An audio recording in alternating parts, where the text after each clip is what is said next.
Oh, what's up sa inyo mga kabayan? Magandang araw sa inyo. Meron na naman tayong pag-uusapan. Siyempre, walang bago dyan mga kabayan kasi puro kalokohan kasi ang nangyayari ngayon mga kabayan sa ating bansa. So tuloy-tuloy tayo sa ating mga topic, no? Na napakaiinit, lalo na itong main topic natin mga kabayan na kung saan, no? Ay pahiya na naman ang ka-fake newsan ng ating magaling na Pangulo. Diba? Pinagkalat niya na pangit ang design, ang may problema ay design, no? Yung tulay daw ang may problema, yung design. Ah, ito mga kabayan, isa pa to, no? Ako nga pala, no, mga kabayan, maraming salamat sa mga bagong subscribers natin. Siyempre, kung hindi ka pa nakasubscribe, walang bago dyan, mag-subscribe ka na, no? Nakikita natin sa ating analytics, mga kabayan, na 92% ang hindi nagsusubscribe sa at nanood lang mga kabayan. So anyway, maraming salamat, no, sa mga bago at sa mga hindi pa, ayan, mag-subscribe kayo mga kabayan. Ito mga kabayan, no? Marami kasing nagpapakalat, no, sa mga Facebook page, no, mga post, no, lalong-lalo na diyan sa Facebook at saka sa TikTok, no. Ganon din mga kabayan dito sa platform ng YouTube, no, mga kabayan. Sinasabi, no, na si PRRD daw ay tumakas na, no, mga kabayan, dahil si Sir Bana ng warrant of arrest ng ICC. Grabe talaga to mga kabayan. Grabe nilang ganyanin yung ating Tatay Digong mga kabayan. Nandyan mga kabayan na talagang napakaedad na.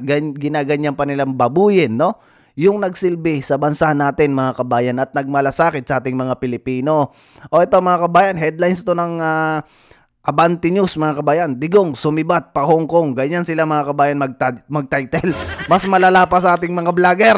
Sos Mariosep. Basahin natin mga kabayan ang sinabi niya dyan.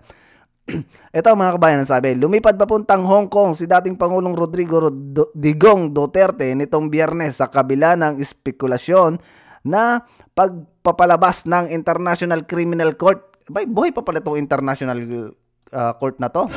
Akala ko itong mga kabayan ni wala na no? Nasanksyon kasi ito ni Donald Trump ng arrest warrant laban sa kanya. Itinanggi naman ni dating Chief Presidential Legal Counsel Salvador Panelo ang haka-hakang pagtakas di umano ni Digong. At sinabing ang pagpunta nito sa Hong Kong ay para sa mga overseas Filipino workers. O yan mga kabayan, hindi yung sinasabi nitong mga to na si PRRD ay kaya umalis ng bansa ay para takasan, no? Yung warrant of arrest. Sino ba nagpakalat niyang warrant of arrest na yan ng ICC? Nagkaroon agad ng warrant of arrest ang ating dating Pangulo, mga kabayan. Ganito itong mga to gumawa ng ka-fake newsan, mga kabayan. Noon pa man, mga kabayan, no? Naririnig na natin yan. At even si Tol Jojo, mga kabayan, kung kilala niyo yon, si Tol Jojo Connectivity Guzman, yung mga kabayan, nagsabi na rin yon, no? Na talagang magkakaroon, no? At hindi lang siya, mga kabayan, marami ang nagsasabi na talagang si PRRD ay pupunta ng Hong Kong, magkakaroon ng meet and greet. Kasabay na dyan mga kabayan ang pangangampanya siyempre. No? Kasi nga, siyempre mga kabayan, takbo yung kanyang mga kasamahan dyan sa Senado, mga kabayan. O kaya pinagpapakalat-kalat kasi nitong mga to, yan nga daw si PRRD ay tumakas na. Kaya maging mapagmatsyag tayo mga kabayan. Ganyan nilang tratuhin ang dati nating Pangulo mga kabayan. May papakita muna ako sa inyo mga kabayan. Ganito sa lubungin ng mga Pilipino ang ating dating Pangulo mga kabayan. Ganito nila mahalin ang dating Pangulo. No? Unlike dito kay Bungit mga kabayan, kahit kumakaway-kaway na, walang pumapansin. Diba? O ito mga kabayan, panoorin natin. Sigawan ng mga tao mga kabayan. Kita nyo, napakalapit. Ganyan mga kabayan sa lubungin ng mga Pilipino. Kasi alam nila na ang ating dating Pangulo mga kabayan, down to earth talaga, no? At saka kumbaga, makamasa. Kita nyo, ang tanda na ni PRRD, grabe. Kung ito sana bata-bata pa mga kabayan, kayang-kaya pa nitong tumakbo na parang katulad ni Donald Trump.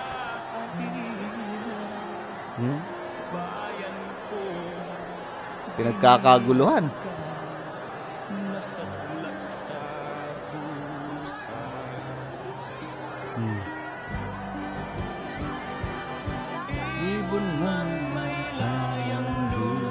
Oh, daming tao mga kabayan, no?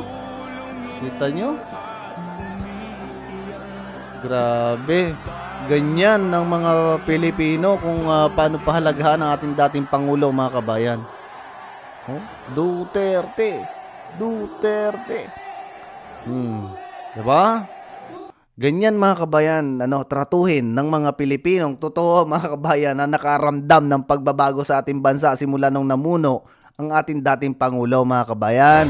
No, ito lang kasi mga ayaw sa kanila, yung mga oligarchs, no? Yan yung ayaw mga kabayan sa pamumuno ni PRRD, yung mga oligarchs, yang mga durugista, yang mga illegal ang tinatrabaho, yan mga kabayan ang galit kay PRRD.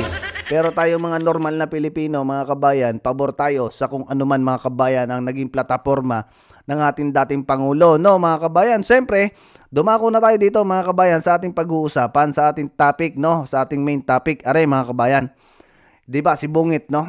Ito, mayroon kasi nag-comment diyan mga kabayan na sinasabing bakit ko daw si Bungit ang sinisisi diyan sa gumuhon tulay.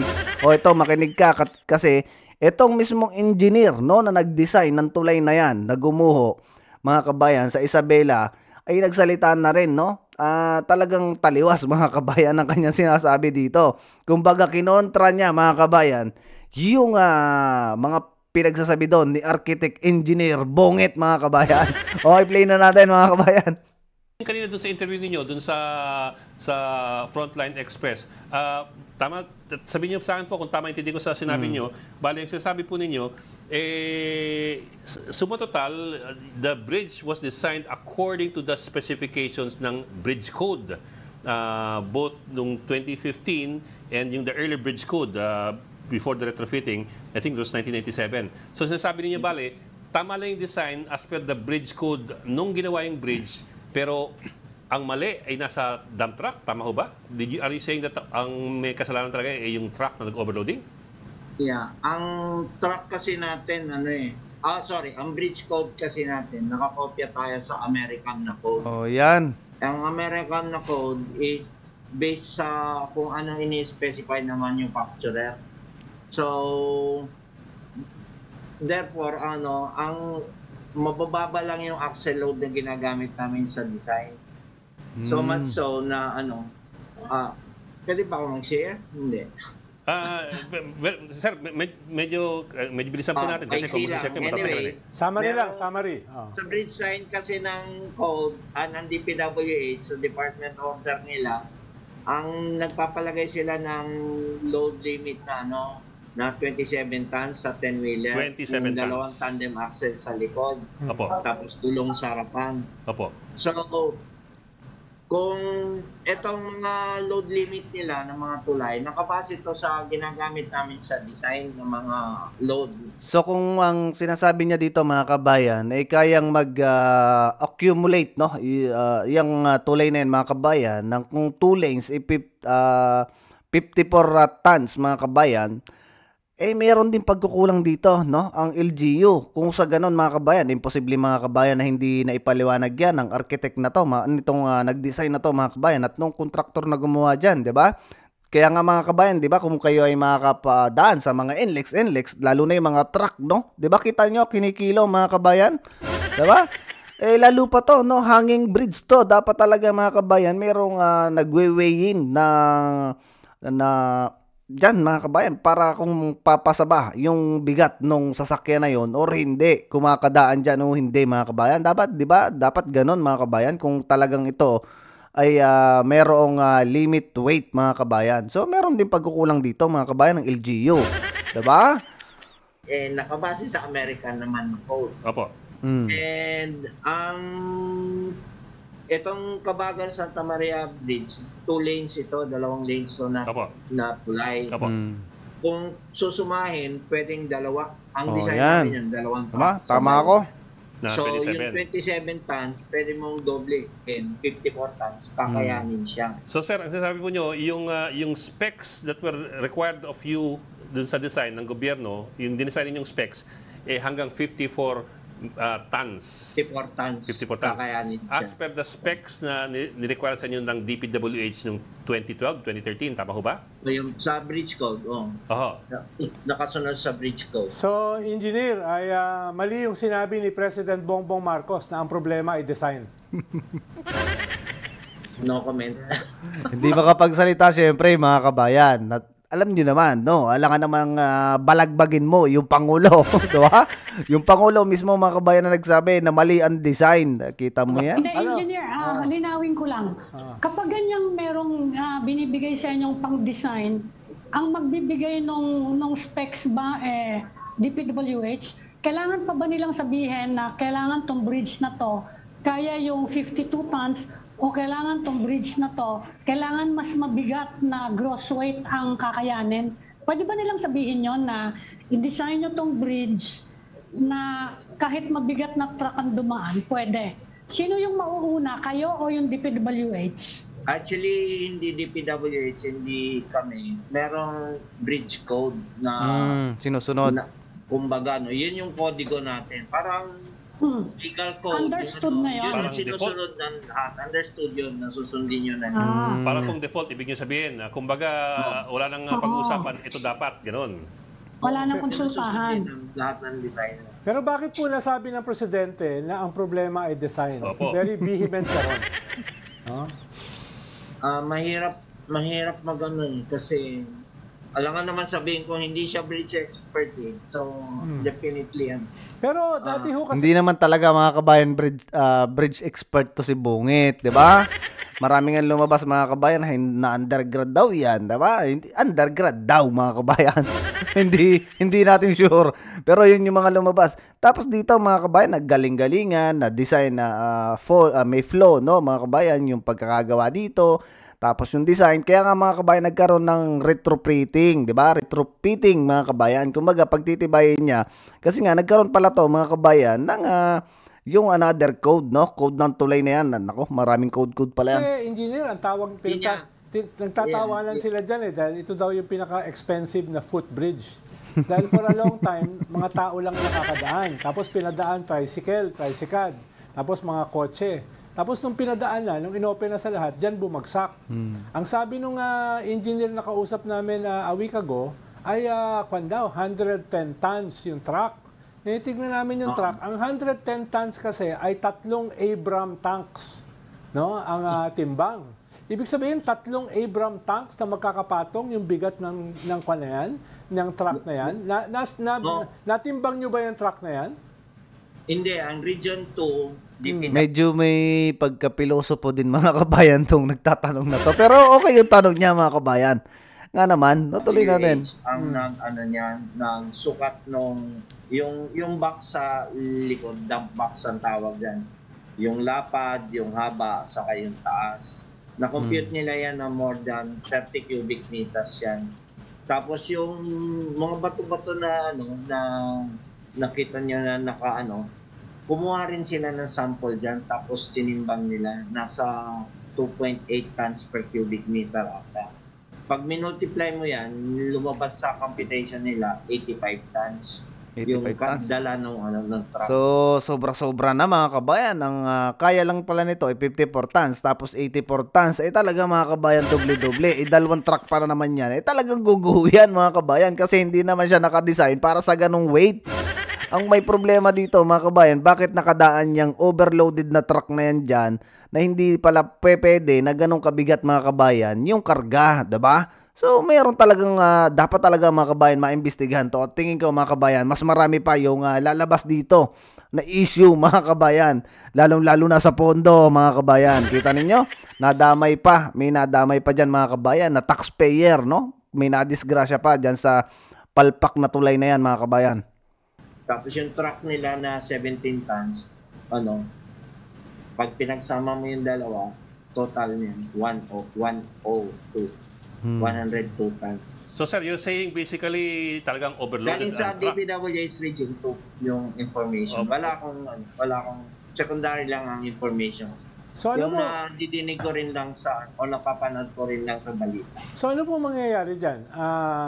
Kung sinisisi kayo ng pinakamataas na opisyal ng bansa, no, anong mangyayari dyan? Kayo ba yung kakasuhan? Yung truck ba ang kakasuhan? Hindi. Ano bang kasuhan dyan?